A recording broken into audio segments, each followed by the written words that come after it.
बच्चों, कैसे हैं आप सब? आशा करती हूँ आप सब अच्छे होंगे, स्वस्थ होंगे। स्वागत है आपका इस कक्षा में। आइए आज हम पढ़ते हैं हिंदी का पाठ 13 इब्राहिम गार। सन 1761 में मराठे और अहमद शाह अब्दाली के बीच हुए युद्ध पर आधारित इस ऐतिहासिक प्रसंग में मराठों के सेनापति इब्राहिम गारदी की देशभक्ति को दर्शाया गया। युद्ध में मराठों की हार के बाद उसे बंदी बना लिया गया था तथा बाद में निर्ममता से उसकी हत्या कर दी गई थी।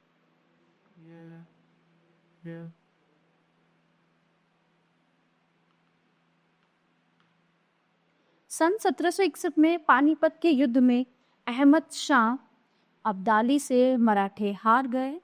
मराठों का सेनापति इब्राहिम गारदी बंदी बना लिया गया। वो अंत तक लड़ता रहा था और घायल हो जाने के कारण पकड़ लिया गया। उस युद्ध में अवध का नवाब शुजाउद्दौला अहमद शाह अब्दाली की ओर से लड़ा था।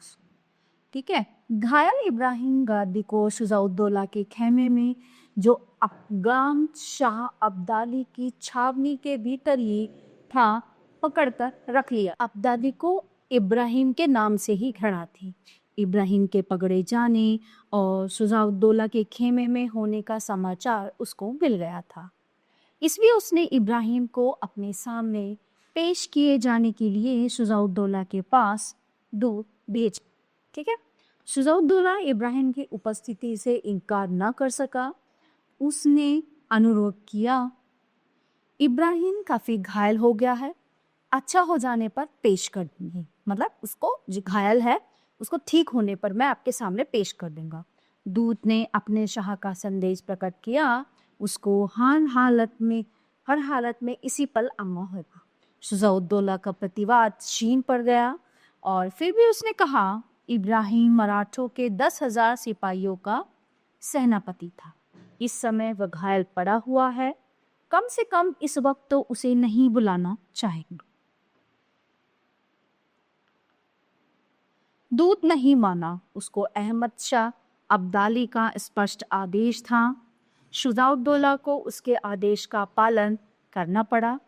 अहमद शाह के सामने इब्राहिम गारदी को लाया गया। अहमद शाह ने पूछा, तुम मराठों की 10 पलटनों के सेनापति थे? हाँ था, उसने उत्तर दिया। पहले तुम फ्रांसीसियों के नौकर थे? उसने पूछा। जी हाँ। फिर हैदराबाद के निजाम के यहाँ नौकर हुए? मतलब वो उससे सवाल पे सवाल किए जा रहा था, है ना। तो फिर उसके बाद वो कहता है सही। तो वो फिर पूछता है कि तुमने जो है निज़ाम की नौकरी क्यों छोड़ दी? क्योंकि निज़ाम के रवैये को मैंने अपने उसूल के खिलाफ पाया। तो उसका जो रवैया था वो मेरे उसूलों के खिलाफ था और मैं वो नहीं ले पा रहा था। तुमने फिरंगी जबान भी पढ़ी है? जी हाँ।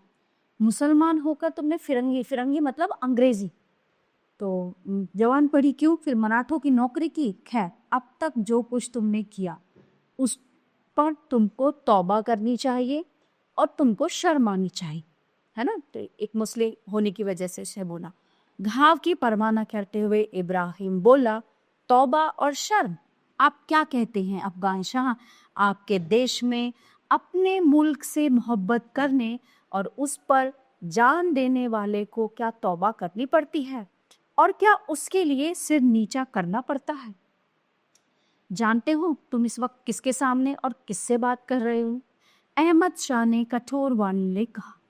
जानता हूँ, और ना भी जानता होता तो जान जाता, पर यह यकीन है कि आप खुदा के फरिश्ते नहीं ही। इतनी बड़ी फतह के बाद मैं गुस्से को अपने पास नहीं आने देना चाहता। मुझे ताज्जुब है, मुसलमान होकर तुमने अपनी जिंदगी को इस तरह बिगाड़ा।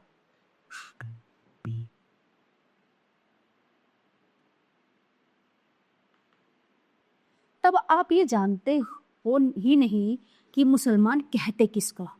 जो अपने मुल्क के साथ गद्दारी करे, जो अपने मुल्क को बर्बाद करने वाले परदेशियों का साथ दे, वो कतई भी मुसलमान नहीं हो सकता। ठीक है, मुझको मालूम हुआ कि तुम फिरंगियों के कायल रहे हो, उनकी शागिर्दी में ही तुमने ये सब सीखा है। क्यों, क्या तुम नमाज पढ़ते हो? तो उसने कहा, हमेशा 5 वक्त पढ़ता। अहमद शाह के चेहरे पर व्यंगकारी यानी कि हंसी भरी मुस्कुराहट आ गई। और आंखों में क्रूरता वो बोला, फिरंगी या मराठी जबान में? नमाज पढ़ते हुए इब्राहिम ने घावों की पीड़ा को दबाते हुए कहा, खुदा अरबी, फारसी या पश्तो जबान को ही समझता है क्या? वो मराठी या फ्रांसीसी नहीं जानता? क्या खुदा राम नहीं है? और क्या राम और रहीम अलग अलग है? ठीक है। अहमद शाह का चेहरा क्रोध से तमतमा उठा। बोला, क्यों कुफ्र बकता है? तौबा कर, नहीं तो टुकड़े टुकड़े कर दिए जाएंगे। तो इसमें फिर इब्राहिम क्या कहता है? मेरे शरीर के टुकड़े हो जाने से रूह यानी कि मेरी आत्मा के तो टुकड़े नहीं होंगे ना। इब्राहिम ने शांत किंतु दृढ़ स्वर में कहा। घायल इब्राहिम के ठंडे स्वर से अहमद शाह की क्रूरता कुछ कुंठित हुई। एक क्षण सोचने के बाद बोला, अच्छा, हम तुमको तौबा करने का वक्त देते हैं। तौबा कर लो तो हम तुम्हें छोड़ दें, अपनी फौज में अच्छी नौकरी भी देंगे। तुम फिरंगी तरीके पर कुछ दस्ते तैयार करना। मतलब वो उसको अपनी शर्तों से चलाना चाह रहा है ना। भले ही वो मुसलमान था लेकिन वो अपने देश के लिए जो है बहुत कुछ कर रहे थे। लेकिन अहमद शाह उसको बरगला रहा था। करह में दबाए हुए इब्राहिम के होठों में हल्की सी हंसी आ गई। अहमद शाह के उस खिलवाड़ को इब्राहिम खत्म करना चाहता था। उसने कहा, अगर छूट जाऊं तो पूना में ही सिर पलटने तैयार करूं और फिर इसी पानीपत के मैदान में उन अरमानों को निकालूं जिन्हें आज ना निकल पाया और जो मेरे कलेजे में धधक रहे। अब समझ में आ गया, तुम असल में बुत परस्त हो। जरूर हूं, लेकिन मैं ऐसे बुत को पूछता हूं जो दिल में बसा हुआ है और ख्याल में मीठा है। जिन बुतों को बहुत से लोग पूछते हैं और आप भी, मैं उनको नहीं कहती। हम भी खबरदार, है ना। वो उस पे क्वेश्चन करता है फिर, ठीक है, अहमद शाह पे। तो वो कहता है, अच्छा, हमें भी तुम इसी कैटेगरी में मान रहे हो। फिर हाँ, आप भी। हर तंबू के सामने मरे हुए सिपाहियों के सिरों के ढेर के इर्द गिर्द जो आपके पठान और रोहेले सिपाही नाच नाच का जश्न मना रहे हैं, वो सब क्या है? क्या वो बुत परस्ती नहीं है? हाँ, तुम बदजबान हो। तुम्हारा भी वही हाल किया जाएगा जो तुम्हारे सदाशिवराव भाव का हुआ है। ये भी एक मराठा थे। क्यों, उनको क्या हुआ? चकित इब्राहिम के मुंह से निकल पड़ा। उत्तर मिला, मार दिया गया और उसका सिर काट लिया गया। उफ! घायल इब्राहिम ने दोनों हाथों से सिर थाम कर कहा। अब्दाली को उसकी पीड़ा रुचि। बोला, तुम लोगों का वो खूबसूरत छोकरा विश्वास राव भी मारा गया। इब्राहिम की बुझती आंखों के सामने और भी अंधेरा छा गया। उसने कुपित स्वर में कहा, विश्वासघात यानी कि धोखा हुआ है। मेरे मुल्क का ताज, मेरे सिपाहियों के हौसलों का ताज। उफ! इब्राहिम गिर पड़ा। ये सुनकर, मतलब ये बात जो है, ये बात उसको सहन नहीं हो पाए। अहमद शाह उसके तड़पने पर प्रसन्न था। उसकी निर्ममता ने सोचा, शहीदी को जीत लिया। इब्राहिम जरा सा उठकर भरभराते हुए स्वर में बोला, पानी। उसको पानी चाहिए थी। अब्दाली कड़का, पहले तौबा कर। जहां के तहां पढ़कर इब्राहिम ने कहा, तौबा। शहीद कहीं तौबा करता है? तौबा करे वे लोग जो कैदियों, घायलों और निहत्तों का कत्ल करते हैं। अब्दाली से सहा नहीं गया। इब्राहिम भी सह नहीं पा रहा था। अब्दालिस ने उसके टुकड़े टुकड़े करके हत्या करने की आज्ञा दी। एक अंक कटने पर इब्राहिम की चीख में से निकला, मेरे ईमान पर पहली नियाज।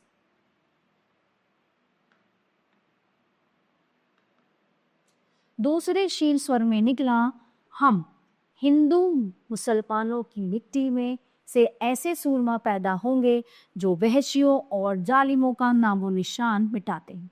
और फिर अंत में मराठों के सेनापति इब्राहिम गारदी के मुंह से केवल एक शब्द निकला, अल्लाह, जिसको फरिश्तों के पंखों और इतिहास के पन्नों ने सावधानी के साथ छुपाए। एक मुस्लिम होते हुए भी इब्राहिम गारदी ने जो है अपना जो एक देशभक्त होने का जो वादा है वो पूरा किया और वो किसी भी तरह से उसके आगे नहीं झुका।